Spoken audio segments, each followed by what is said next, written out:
Margaret wiped her sweaty palms on her jeans as she stood outside Thompson's gun range and supply. The parking lot was filled with pickup trucks and motorcycles, and she could hear the distant sound of gunfire from the indoor range. At 68 years old, she had never imagined she would be standing here, but recent break-ins in her neighborhood had changed everything. The bell above the door chimed as she entered the store. The smell of gun oil and leather filled her nostrils. Display cases lined the walls, filled with various firearms that all looked intimidating to her untrained eye. She clutched her purse tighter and approached the counter where two young men were talking. "Excuse me," Margaret said softly. "I was wondering if someone could help me learn about gun safety and perhaps purchasing a firearm for home protection." The younger of the two men, who couldn't have been more than 25, looked up from cleaning a rifle. His name tag read, Jake. He glanced at his coworker and smirked. "Lady, are you sure you're in the right place? The craft store is down the street." Margaret felt her cheeks burn with embarrassment. "I'm quite sure I'm in the right place. I live alone, and there have been several break-ins in my area recently. I want to learn how to protect myself." The other employee, Brad, according to his name tag, chuckled. "Ma'am, with all due respect, someone your age probably shouldn't be handling firearms. Have you considered getting a dog instead? Or maybe one of those life alert buttons?" Other customers in the store began to notice the conversation. Margaret could feel their eyes on her, and she wanted nothing more than to disappear. But something inside her refused to back down. She had raised 3 children as a single mother after her husband died in Vietnam. She had worked 2 jobs to put them through college. She wasn't about to be dismissed by these young men who barely looked old enough to shave. "Young man," Margaret said, her voice growing stronger, "I may be older, but I'm not incompetent. I've been researching firearms safety for weeks. I know what I want to learn, and I have every right to be here." Jake rolled his eyes. "Look, Grandma, this isn't a game. Guns aren't toys. You could hurt yourself or someone else. Why don't you go home and let your kids handle this for you?" The words stung more than Margaret cared to admit. She didn't have anyone to handle things for her anymore. Her youngest son lived across the country, and her daughters were busy with their own families. She was on her own, just as she had been for most of her adult life. "I don't need anyone to handle this for me," she replied firmly. "I need someone to treat me with basic respect and help me learn what I need to know." Brad shook his head. "Listen, we're trying to help you here. Someone your age has no business owning a gun. Your reflexes aren't what they used to be. Your eyesight is probably going. And honestly, you'd probably be more of a danger to yourself than any burglar." Margaret felt tears threatening to form in her eyes, but she blinked them back. She had dealt with discrimination before, but this felt particularly cruel. These young men were making assumptions about her capabilities based solely on her age. Without knowing anything about her background or determination, the store had grown quiet except for the muffled sounds from the shooting range. Other customers were watching the interaction with varying degrees of interest and discomfort. Some seemed amused by the situation, while others appeared uncomfortable with how the employees were treating her. Margaret straightened her shoulders and looked directly at Jake. "I served as a volunteer police dispatcher for 15 years after I retired from teaching. I've taken self-defense classes. I may be 68, but I'm not helpless, and I'm certainly not stupid." "That's nice," Jake said dismissively. "But dispatching calls and learning to shoot are completely different things. Why don't you just get a security system? That would be much safer for everyone involved." The condescending tone in his voice made Margaret's anger flare. She had hoped to find knowledgeable professionals who could guide her through the process of learning about firearms safely and responsibly. Instead, she had walked into what felt like a boys' club, where her age automatically disqualified her from serious consideration. "I already have a security system," she said through gritted teeth. "But when someone breaks into your home at 3 in the morning, the police don't arrive instantly. I want to be able to protect myself if necessary." Brad leaned against the counter and crossed his arms. "Look, I get it, you're scared. But buying a gun isn't going to solve your problems. You'd be better off moving to a retirement community where there's security." Margaret had heard enough. The suggestion that she should uproot her life and move to a retirement community simply because of her age was the final straw.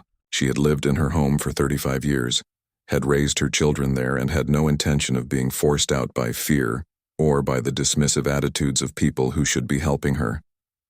"I am not moving anywhere," she said firmly, "and I am not leaving this store until someone treats me with the respect I deserve and provides me with the information I'm seeking." The tension in the store was palpable.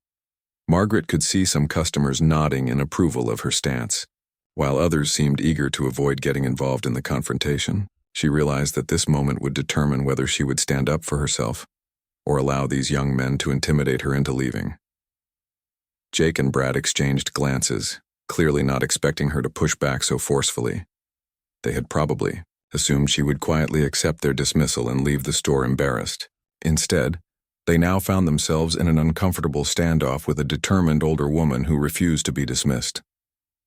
The sound of the front door opening broke the tension momentarily, but Margaret kept her focus on the two employees who had so thoroughly underestimated her resolve. Margaret stood her ground, her heart racing but her resolve unwavering. The two employees seemed genuinely surprised that she hadn't simply walked away. Jake shifted uncomfortably behind the counter, while Brad continued to lean against it with his arms crossed, though his confident smirk had faded somewhat. "Ma'am, we're really trying to help you here," Brad said, though his tone suggested otherwise. "Firearms ownership is a serious responsibility. Maybe you should bring your son or son-in-law with you next time and they can help you make the right decision." Margaret felt her blood pressure rising. "I don't need a man to make decisions for me. I've been making my own decisions for decades. What I need is professional guidance from people who know about firearms, not lectures about what I should or shouldn't do based on my age." Jake picked up a clipboard and pretended to be busy with paperwork, clearly uncomfortable with the confrontation. "Look, we get older customers sometimes, but they usually come in with family members who can help them understand the process." "The process of what?" Margaret asked pointedly. "Learning about gun safety? Understanding my rights as a citizen? I'm quite capable of learning new things, thank you very much." She noticed that several other customers had moved closer, some obviously listening to the conversation. A middle-aged man in work clothes shook his head disapprovingly, though it wasn't clear whether his disapproval was directed at her or at the employee's behavior. Brad straightened up and put on what he probably thought was a patient expression. "Okay, let's say you do buy a gun. Do you realize how much training you'd need? The classes, the range time, learning to clean and maintain it properly? At your age, that's a lot to take on." Margaret had researched all of this extensively. She had read books, watched videos, and even spoken with her neighbor who was a retired police officer. She knew exactly what would be required, and she was prepared to commit to proper training. "I've already researched the training requirements," she said. "I know about the safety courses, the background checks, the licensing process. I've done my homework, which is more than you seem to think I'm capable of." Jake looked up from his clipboard. "But why now? Why didn't you learn this stuff when you were younger? It's going to be much harder for you to develop the muscle memory and reflexes you need." The question hit a nerve because Margaret had asked herself the same thing many times. The truth was that she had always depended on others for protection. First her father, then her husband, and after he died, the security of living in what had always been a safe neighborhood. It was only recently, as crime had crept closer to her area and her sense of vulnerability had grown, that she had decided to take responsibility for her own safety. "My circumstances have changed," she said simply, "and I refuse to live in fear because I'm older than you think I should be to learn something new." Brad let out an exaggerated sigh. "Fine, but you understand that we can't be responsible if you hurt yourself, right? We'd recommend starting with something really basic, like a .22 caliber rifle, and even then, you'd need someone with you at all times." Margaret had specifically researched handguns for home defense, not rifles. The condescending suggestion that she start with what amounted to a beginner's target rifle showed how little these men understood about her actual needs or how seriously she had prepared for this conversation. "I'm not looking for a rifle," she said firmly. "I've researched handguns appropriate for home defense. I know about stopping power, recoil management, and ease of operation. I'm not walking in here blindly." Jake and Brad exchanged another look, and Margaret could see they were running out of ways to dismiss her. Their tactics of talking down to her and suggesting alternatives weren't working, and she could tell they were becoming frustrated with her persistence. "Handguns are much more dangerous," Jake said. They're harder to control, easier to misfire, and require much more training. For someone your age, the recoil alone could cause you to lose control of the weapon. Margaret had anticipated this objection as well. That's why proper training is essential, and that's why I'm here asking for professional guidance instead of just buying something online. The comment about buying online seemed to worry them. Brad straightened up and looked more serious. You can't just buy a handgun online and have it shipped to your house. There are laws, background checks, waiting periods. I'm well aware of the legal requirements, Margaret replied. I'm not trying to circumvent anything. I want to do this properly and legally, which is why I came to what I assumed was a reputable gun store. The emphasis on assumed wasn't lost on either employee. Margaret could see other customers beginning to take more interest in the conversation, and some were clearly forming opinions about how she was being treated. A woman about Margaret's age who had been browsing ammunition approached the counter. "Excuse me," she said to Jake, "but I've been listening to your conversation and I think you're being incredibly rude to this lady." Jake's face reddened. "Ma'am, this is really none of your business. We're just trying to help this customer understand the realities of gun ownership." The woman looked at Margaret and then back at Jake. "I've been shooting for 40 years, since I was younger than you are now. Age doesn't automatically make someone incompetent, and your attitude is disgraceful." Margaret felt a wave of gratitude toward this stranger who had spoken up for her. It confirmed that she wasn't being overly sensitive or unreasonable in her expectations of how she should be treated. Brad moved closer to Jake, and Margaret could see them both becoming defensive. "We appreciate your input," Brad said to the other woman, "but we have policies about recommending firearms to customers who might not be able to handle them safely." "Policies based on what?" the woman asked. "Age discrimination? Because that's what this sounds like to me." Margaret realized that the situation was escalating beyond what she had intended, but she also felt validated that others could see how inappropriately she was being treated. She had come in seeking help and guidance, not to create a scene, but these employees had forced the situation with their dismissive and condescending behavior. The tension in the gun store continued to build as more customers became aware of the situation. Margaret could feel the weight of multiple conversations happening around her, some supportive and others dismissive. The woman who had spoken up for her stood firmly beside her, creating an unexpected alliance. Jake ran his hand through his hair, clearly flustered by the growing attention. "Look, ladies, we're not trying to discriminate against anyone. We just have to be responsible about who we sell firearms to. It's about liability and safety." "Whose safety?" the other woman asked sharply. "Are you suggesting that older people are inherently more dangerous with firearms than younger people? Because I'd like to see the statistics on that." Margaret appreciated the support, but she also wanted to maintain control of her own situation. "I understand concerns about safety," she said to Jake, "and that's exactly why I'm here asking for professional guidance rather than making assumptions or purchases without proper knowledge." Brad stepped forward, attempting to regain control of the conversation. "We're willing to help, but you have to understand our position. If something goes wrong, if there's an accident, the liability falls on us for selling to someone who might not have been ready."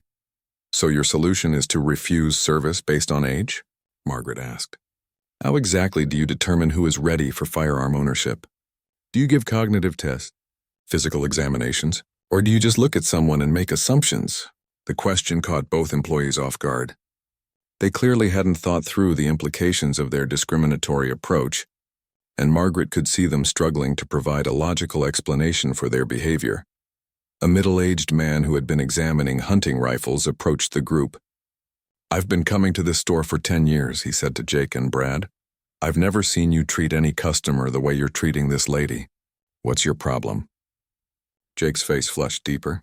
"Sir, this really isn't any of your business either. We're just trying to have a conversation with this customer about her needs." "A conversation?" The man laughed. "It sounds more like you're trying to talk her out of exercising her constitutional rights because you think she's too old to know what she's doing." Margaret realized that the situation had evolved beyond her individual experience. Other customers were seeing this as a matter of principle about respect and equal treatment, and they were taking sides accordingly. "I appreciate everyone's support," Margaret said, addressing the small crowd that had gathered. "But I can handle this myself. I just want these gentlemen to provide me with the same professional service they would give to any other customer. Brad looked around at the faces watching him and his coworker. Fine. What exactly do you want to know about handguns? The question was asked in a tone that suggested he was humoring her rather than taking her seriously. But Margaret decided to treat it as a genuine offer to help. I want to understand the differences between revolvers and semi-automatic pistols for home defense, she said. I want to know about ammunition types, storage requirements, and local training options. I want to know about your return policy if I purchase something that doesn't work well for me after proper training. Jake and Brad exchanged glances. These were specific, informed questions that demonstrated Margaret had indeed done her research. They couldn't dismiss her as completely ignorant about firearms, though they still seemed reluctant to take her seriously. Revolvers are generally more reliable and easier to maintain, Jake said grudgingly. Semi-automatics have higher capacity but are more complex mechanically. I understand that much, Margaret replied. What I want to know is which would be more appropriate for someone my size with potential arthritis concerns, and what specific models you would recommend for someone prioritizing reliability over capacity. The specificity of her question caught Brad off guard. Well, for someone with hand strength issues, a revolver with a lighter trigger pull might be better. But you'd still need to be able to handle the recoil. Margaret nodded. What about a .38 Special versus a .357 Magnum? I understand they can use the same revolver, but the .38 has less recoil, while still providing adequate stopping power for home defense. Jake blinked in surprise. You've really researched this. I told you I had, Margaret said. I don't make important decisions lightly, and I don't appreciate being treated as if I'm incompetent simply because of my age. The woman who had initially supported her smiled approvingly. Sounds like she knows more about this than you gave her credit for. Brad seemed to realize that his approach wasn't working. Okay, you're right about the .38 Special being a good choice for someone concerned about recoil. We have several models that might work for you. Margaret felt a small sense of victory, but she wasn't ready to let them off the hook completely. I also want to know about your store's policy regarding age discrimination. Do you regularly treat older customers this way, or am I special? The directness of her question made both employees uncomfortable. They had been caught treating a customer poorly based on age-related assumptions, and now they were being called out on it in front of other customers. We don't discriminate, Jake said weakly. We just want to make sure all our customers are making informed decisions. By questioning their competence based on their appearance? Margaret asked. By suggesting they need family members to make decisions for them? By recommending they move to retirement communities instead of learning to protect themselves? The list of their offensive comments hung in the air. Other customers were shaking their heads, and Margaret could see that Jake and Brad were beginning to understand how badly they had handled the situation. A new voice cut through the tension from near the front of the store. What seems to be the problem here? Everyone turned to see a well-dressed man in his 50s approaching the group. He wore a polo shirt with the store's logo and carried himself with an air of authority that suggested he might be management. Jake straightened up immediately. Mr. Thompson, we were just helping this customer with some questions about handguns. Margaret realized this must be the owner or manager, and she wondered if his arrival would help or hurt her situation. She had come too far to back down now, regardless of who was asking questions. Mr. Thompson looked around at the gathered customers, quickly assessing the situation. His experienced eye took in the body language, the defensive postures of his employees, and the mix of support and discomfort among the customers. Margaret could see him processing what had obviously become a significant customer service issue. Ma'am, he said, addressing Margaret directly, I'm David Thompson, the owner of this store. Would you mind telling me what brought you in today and how my staff has been assisting you? Margaret appreciated that he asked for her perspective first, rather than immediately siding with his employees. I came in seeking information about purchasing a handgun for home protection. I've done extensive research and wanted professional guidance. Instead, your employees have spent the last 20 minutes telling me I'm too old to own a firearm and suggesting I move to a retirement home instead. Thompson's expression grew serious as he listened. I see. And what specific assistance were you hoping to receive? I want to compare revolvers versus semi-automatic pistols for home defense, learn about appropriate ammunition, understand your training recommendations, and examined specific models that would be suitable for someone my size and strength. Margaret replied clearly. Jake started to speak. Mr. Thompson, we were just trying to make sure she understood the responsibilities of gun ownership. We were being cautious about liability issues. Thompson held up a hand to stop him. I didn't ask you yet, Jake. He turned back to Margaret. Have you had any previous experience with firearms? I've taken basic gun safety courses online and read extensively about home defense options, Margaret said. I've also spoken with my neighbor who's a retired police officer. I understand this is a serious decision that requires proper training and ongoing responsibility. And you're interested in a handgun specifically because? A rifle or shotgun would be difficult to maneuver in my home's layout, and I want something I can store securely but access quickly if needed. I live alone, and recent break-ins in my neighborhood have made me realize I need to be able to protect myself. Thompson nodded thoughtfully.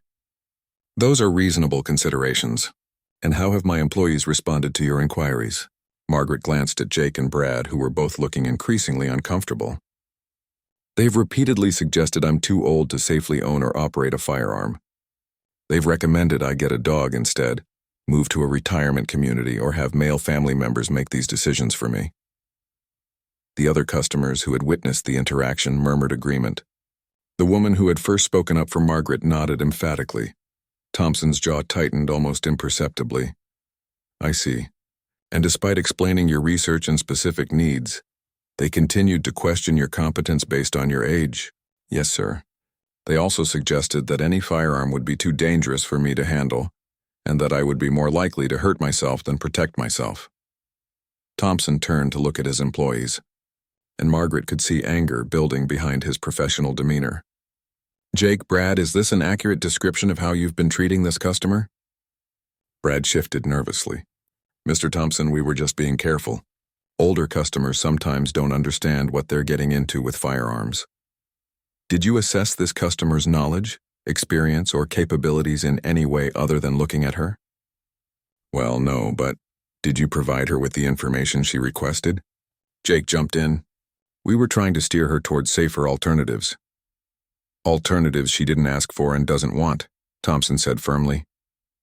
Ma'am, he turned back to Margaret. I apologize for how you've been treated in my store. This is not how we conduct business, and it's not how I train my employees to treat customers. Margaret felt a wave of relief and vindication. Thank you for listening to my concerns. Thompson addressed the small crowd of customers who had gathered. I want everyone here to know that this store serves all law-abiding citizens regardless of age, gender, or any other characteristic. We believe in constitutional rights and professional service for everyone.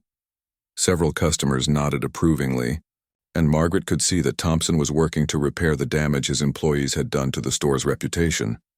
Now, Thompson said to Margaret, let me personally address your questions and needs. You mentioned being interested in revolvers versus semi-automatics for home defense. Have you had a chance to handle either type of firearm? Not yet, Margaret admitted. I was hoping to do that here with proper supervision. Excellent. That's exactly what we should be doing. Thompson moved toward one of the display cases. Let me show you some options and explain the differences you'll feel in terms of grip, weight, and operation. Jake and Brad stood awkwardly behind the counter, clearly unsure whether they should participate or stay out of the way. Thompson's approach was completely different from theirs. Respectful, professional, and focused on Margaret's actual needs rather than his assumptions about her limitations. This is a Smith & Wesson Model 637, Thompson said, carefully removing a small revolver from the case. It's a .38 special designed specifically for personal protection. 5-shot capacity, lightweight aluminum frame, and a very manageable recoil. May I show you how it feels in your hands? Margaret nodded, and Thompson handed her the unloaded revolver with proper safety instructions. Keep it pointed downrange. Finger off the trigger unless you're ready to shoot. The gun felt substantial but not overwhelming in Margaret's hands. She could reach the trigger comfortably and the grip felt secure. This feels much more manageable than I expected. The .38 special cartridge provides good stopping power without excessive recoil, Thompson explained. For someone concerned about hand strength or recoil sensitivity, it's an excellent choice. The revolver action is also very reliable, less likely to jam than a semi-automatic. Margaret noticed that Thompson was treating her exactly as he would any other customer, providing information, answering questions, and allowing her to make informed decisions. The contrast with his employees' behavior was stark. "What about storage and quick access?" Margaret asked. "I want to keep it secure but be able to reach it quickly if needed. There are several excellent bedside safes designed for that purpose. Biometric locks, quick access keypads, things like that. Let me show you some options." As Thompson began explaining various storage solutions, Margaret realized that this was exactly the kind of professional consultation she had hoped to receive when she first entered the store. She glanced back at Jake and Brad, who were watching their boss demonstrate how customer service should actually work. Thompson continued his professional consultation with Margaret, pulling out different models and explaining their features in detail. His approach was educational rather than condescending, and Margaret found herself learning exactly what she had hoped to when she first entered the store. "This is a Ruger LCR," Thompson said, showing her another revolver. "Lightweight, reliable, and specifically designed for concealed carry and home protection. The trigger is smooth and manageable, and it's built to be very durable." Margaret examined the second revolver, comparing its feel to the first one. "The grip on this one feels slightly different." "That's right.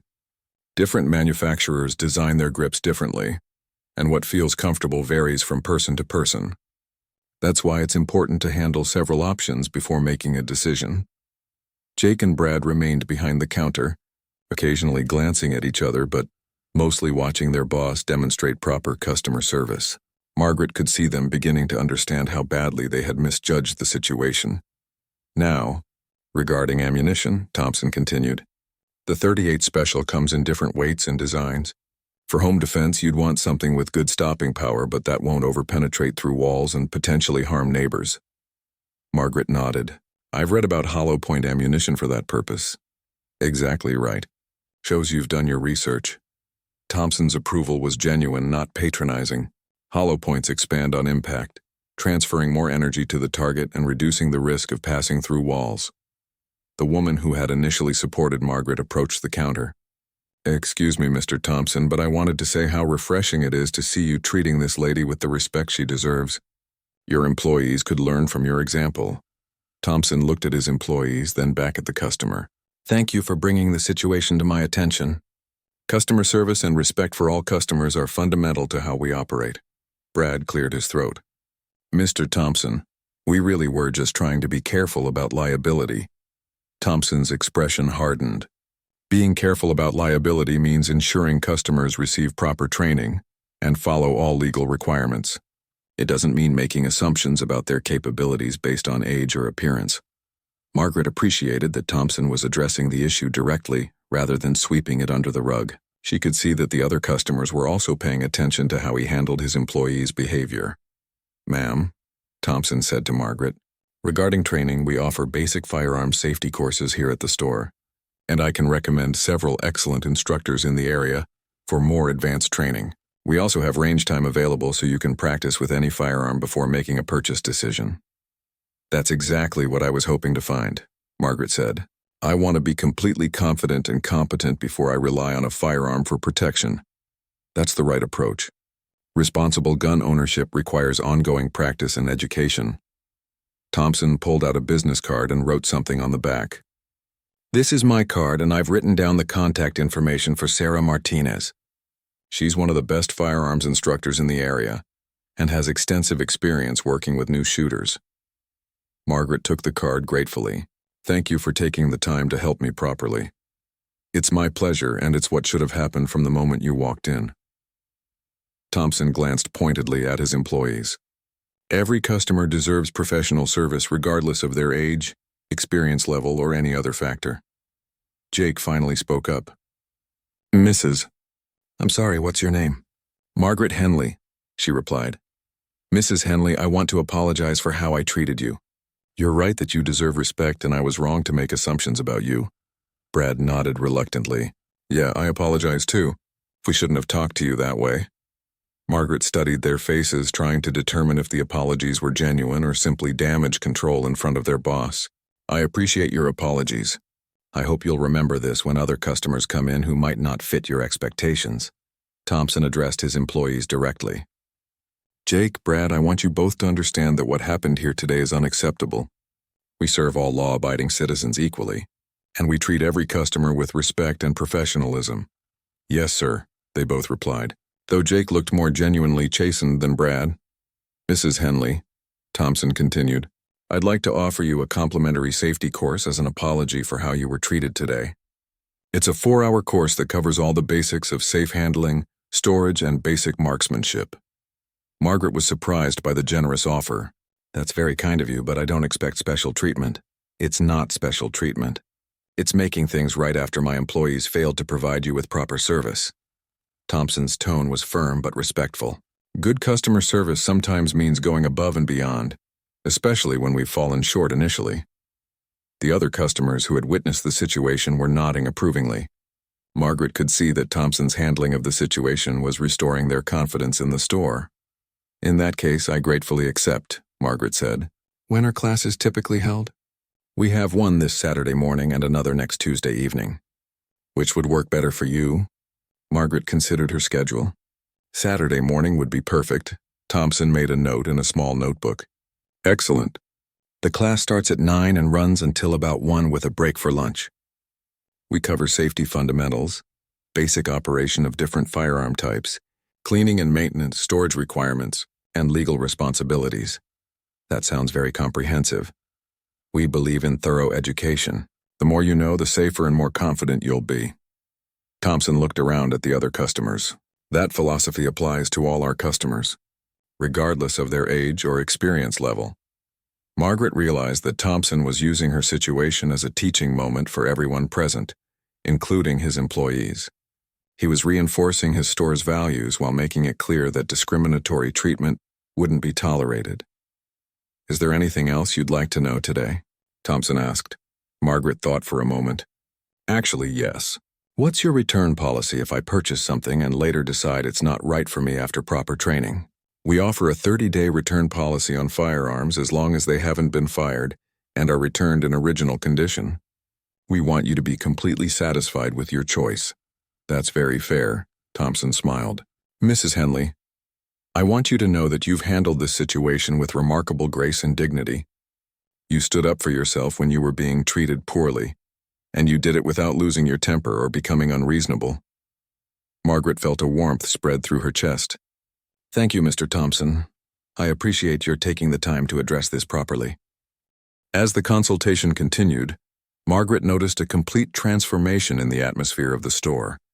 Other customers who had initially watched the confrontation with discomfort were now approaching Thompson with questions of their own, clearly impressed by his professional handling of the situation. Mr. Thompson, said the middle-aged man who had earlier criticized Jake and Brad's behavior, I've been thinking about getting my wife interested in shooting sports, but I wasn't sure how to approach it. Watching you work with Mrs. Henley has given me some ideas. Thompson nodded enthusiastically. We actually offer couples classes and women-only sessions. Many women are more comfortable learning in an environment where they don't feel judged or rushed. Margaret found this information interesting as well. Do you find that women face similar challenges to what I experienced today? Unfortunately, yes, Thompson admitted. Some people in the firearms community still hold outdated attitudes about who should own guns. But the fastest-growing demographic in gun ownership is actually women, particularly women over 50, who are taking responsibility for their own protection. This statistic surprised several people present, including Jake and Brad, who had clearly not been aware of changing demographics in gun ownership. That's encouraging, Margaret said. I was beginning to wonder if I was being unrealistic about learning this at my age. Not at all. I've trained customers in their 70s and 80s. Age brings patience and discipline, which are valuable assets in firearms training. Many older students actually outperform younger ones because they listen carefully and practice consistently. Margaret saw Jake and Brad exchanging glances, clearly processing this information. It was becoming obvious to them that their assumptions about older customers had been not only disrespectful, but also completely inaccurate. Mrs. Henley, Thompson continued, I'd also like to give you some reading material to take home. We have guides on home security planning, legal considerations for self-defense, and maintenance schedules for different types of firearms. That would be wonderful. I like to be well informed about anything I'm considering. Thompson gathered several brochures and booklets from behind the counter. Knowledge is the foundation of responsible gun ownership. The more you understand about safety, legalities, and proper techniques, the more confident and effective you'll be. The woman who had initially supported Margaret approached again. Mrs. Henley, I wanted to give you my contact information. I belong to a women's shooting group that meets monthly. We'd love to have you join us once you complete your training. Margaret was touched by the offer. That sounds wonderful. I hadn't thought about finding a community of other women shooters. It's a great group. We have members ranging from their 20s to their 70s. Everyone is supportive and encouraging, regardless of experience level. Thompson smiled approvingly. That's exactly the kind of community support that makes the difference between someone who owns a gun and someone who is truly prepared to use one responsibly. As Margaret gathered the materials Thompson had given her, she reflected on how dramatically the situation had changed. What had started as a humiliating experience had transformed into exactly the kind of educational consultation she had hoped for. "Mr. Thompson," she said, "I have to ask, how did you know to treat me differently than your employees did? What made you take my concerns seriously?" Thompson considered the question carefully. "Experience, partly. I've been in this business for 20 years and I've learned that competence and responsibility aren't determined by age or appearance. But more importantly, I believe in listening to customers and treating them as individuals, rather than making assumptions." Jake stepped forward hesitantly. "Mr. Thompson, Mrs. Henley, I've been thinking about what happened today and I realize I need to change my whole approach to customers. I made judgments without really listening and that was wrong." Margaret looked at the young man, seeing genuine remorse in his expression. Jake, I appreciate that you're willing to learn from this. That takes maturity. Brad remained quiet, but Margaret noticed him paying close attention to the conversation. She hoped that both employees would remember this experience when future customers came in with needs that challenged their preconceptions. "Mrs. Henley," Thompson said, "I want to make sure you feel completely comfortable coming back here for any future needs. Additional training, ammunition, accessories, or just questions. You're exactly the kind of customer we want to serve." "Thank you. This has turned into a much more positive experience than I expected when I first walked in." Thompson looked around at the other customers who were still present. "I hope everyone here understands that this is how we want to treat all our customers. Respect, professionalism, and genuine assistance in making informed decisions." There were nods and murmurs of approval from the gathered customers. Margaret realized that her experience had become a teaching moment that would likely influence how the store operated going forward. "Before you leave," Thompson said, "let me give you my personal cell phone number. If you have any questions between now and Saturday's class, or if you ever have any concerns about service here, please don't hesitate to call me directly." Margaret was surprised by this level of personal attention. "That's very generous of you. It's good business. Happy customers tell their friends and they come back when they need additional products or services. But more than that, it's the right thing to do." As Margaret prepared to leave, she noticed that several other customers were now engaged in their own consultations with Thompson, asking questions about training classes and firearm options. The positive atmosphere he had created was encouraging others to seek the same kind of professional guidance. The woman from the shooting group walked out with Margaret. "You know, what you did today took real courage. A lot of people would have just left after being treated that way." Margaret considered this. "I suppose I could have, but I felt like I needed to stand up for myself. And not just for me, for other older people who might face the same kind of discrimination. You definitely made a difference." I could see those young men really thinking about their behavior by the end. As they reached the parking lot, Margaret felt a sense of accomplishment that went beyond simply finding information about firearms. She had refused to be dismissed or marginalized, and in doing so, she had not only received the respect and service she deserved, but had also potentially changed how that store would treat future customers. 3 months later, Margaret stood confidently at the shooting range, carefully aiming her newly purchased Smith & Wesson 637 at the target 25 feet away. Her stance was solid, her grip firm but relaxed, and her breathing controlled. She squeezed the trigger smoothly, and the shot hit within the center ring of the target. "Excellent grouping, Mrs. Henley," said Sarah Martinez, the instructor Thompson had recommended. "You've really progressed remarkably since that first class." Margaret smiled as she set the revolver down and activated the target retrieval system. I have to admit, I'm proud of how far I've come. When I first walked into Thompson's store, I wasn't even sure I could handle the recoil. Well, you've certainly proven that age is just a number when it comes to learning new skills, Sarah replied. You're one of my most dedicated students. Margaret had not only completed the basic safety course, but had also enrolled in advanced training sessions. She practiced regularly at the range and had even joined the women's shooting group that had been recommended to her that first day at the store. As they finished the session and began cleaning their firearms, Margaret reflected on the journey that had brought her to this point. The humiliation she had initially experienced at Thompson's store had been transformed into determination and ultimately into genuine competence and confidence. Sarah, can I ask you something? Margaret said as she carefully cleaned her revolver. Do you think what happened to me that first day was unusual? Or do older people face that kind of discrimination regularly? Sarah considered the question thoughtfully. Unfortunately, it's more common than it should be. But the good news is that attitudes are changing, partly because people like you refuse to accept being dismissed.